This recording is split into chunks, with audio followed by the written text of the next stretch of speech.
Today I'm going to let you know what the biggest mistake I've made so far with the Kona Honzo gravel bike is, and I'm going to let you know what this stuff's for.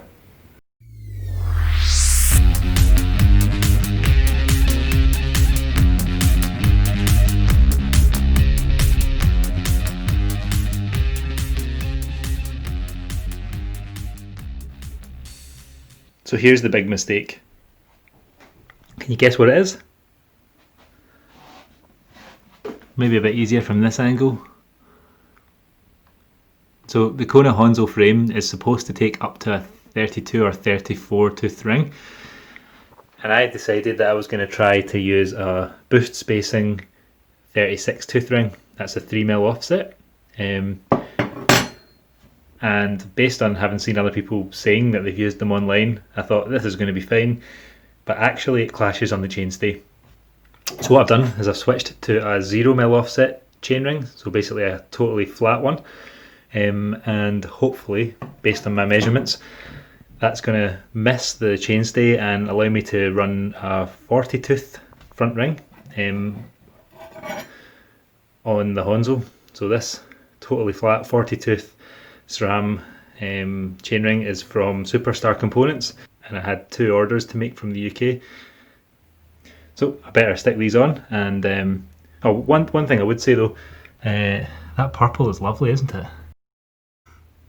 So is the blue. I went with a 38 in blue and a 40 in purple to see what's gonna go. Now I picked the 38 and the 40 because the 38 should give me a considerably lower gear than the one I've got on my gravel bike at the moment. So the lowest gear on that is a 34 at the front and a 32 at the back, and for some of the hills around New Zealand it's still really difficult to get up them. So this 40 tooth with the 42 tooth on the rear is slightly better than what I've got on there, and the 38 tooth is going to be a good chunk better, so that explains that choice. Now, I haven't test fitted these to see if they're going to work, so I could be just about to swear quite a lot, and I'm going to chuck these on and see if they fit. So here we go, chainring's all installed on the cranks, just a matter of seeing whether it's going to work. And just to confirm, I have absolutely no idea if this is going to work. I've just measured it and then ordered some parts with a lot of hoping.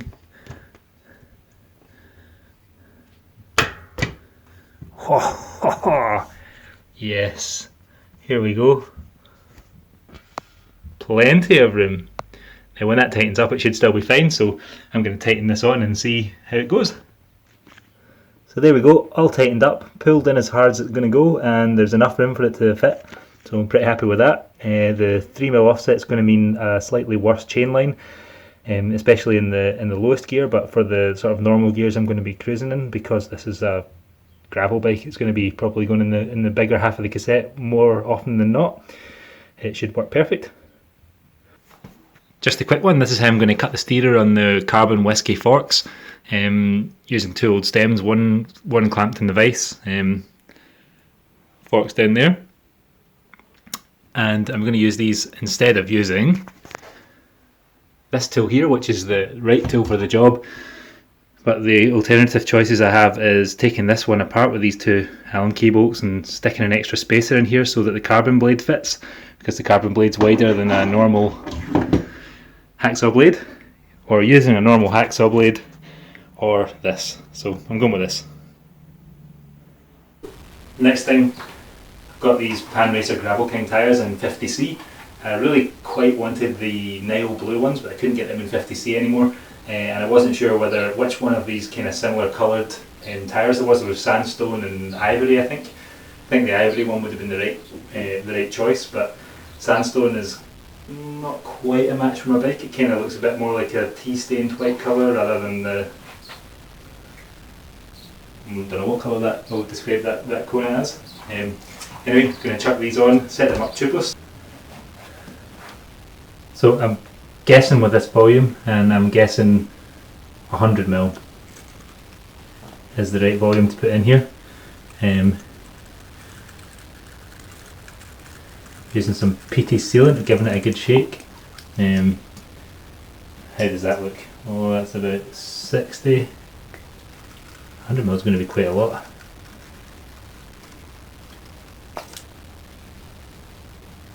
There we go, that's about 100. Get this a bit closer to sealant. And then,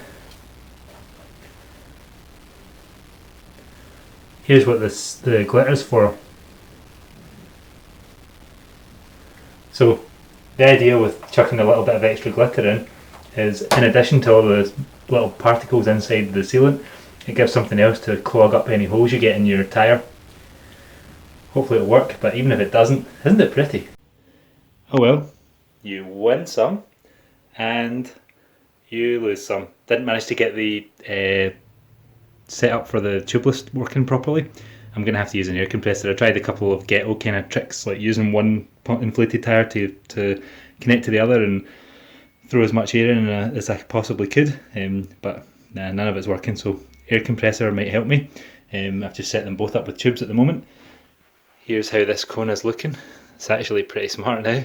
Just going to chuck the GRX rear mech on. I've chosen a GRX rear mech for this, mainly because I don't have to use any sort of secondary market connector things that convert the road bike shifters to use a mountain bike mech or something along those lines. And this one also has a clutch in it, which is a pretty useful thing if you're running single front ring, and it's just generally good because you don't want the chain rattling around and smashing off your chainstay or your seat stay.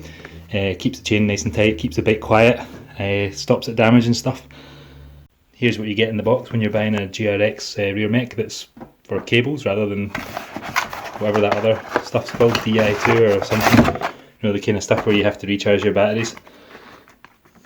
Not my style. I miss out on night riding most of the time in winter because I forget to charge my batteries so often. So here's the GRX rear mech. I'm going to chuck it on the bike now. So here's what comes in the GRX lever box. And here is what doesn't come in the GRX lever box. So when you're using mountain bike calipers, you don't get these little olives with the mountain bike caliper, and you don't get them with the lever, so you have to buy them separately. There's what you need. Should help you make sure that you don't end up halfway through your build with a couple of olives missing. But if you're using GRX levers and mountain bike calipers, make sure you've got a set of this. Here's how this bike looks at the moment. Next video I'll make about it, I'm going to be riding it. It's got the GRX rear mech. I chucked the old chain back on. That nice 40 tooth chainring from Superstar Components is on there. The 180mm dropper post is basically going to have to be almost completely slammed to the bottom to fit me on this extra large frame, but there's definitely enough room. I've set up some of the angles and stuff on the bars to try and give myself an idea how it's going to be. The tyres actually look relatively okay compared to the frame, so I was worried about that, but they're pretty good looking. I've chucked one of the Shimano discs on the front because it's a bit smaller, and the XT caliper, so I'll chuck an XT caliper on the back end of it as well, and that should look pretty good and work pretty well. Just have to figure out how to work these GRX levers because they're not mountain bike levers, so I'm not used to fiddling about with them. I'll get those brakes bled up and chuck the cables in. One more thing, I still got to figure out what colour of bar tape to stick on it, so this is what I've got in stock, we'll call it. I don't think any of these colours are gonna fit it, so I guess we're on purple or I don't know, some kind of animal print or I don't know, whatever. Guess give me your thoughts in the comments if you've got time. Thanks for joining me on my Kona build, and I'll catch up with you soon.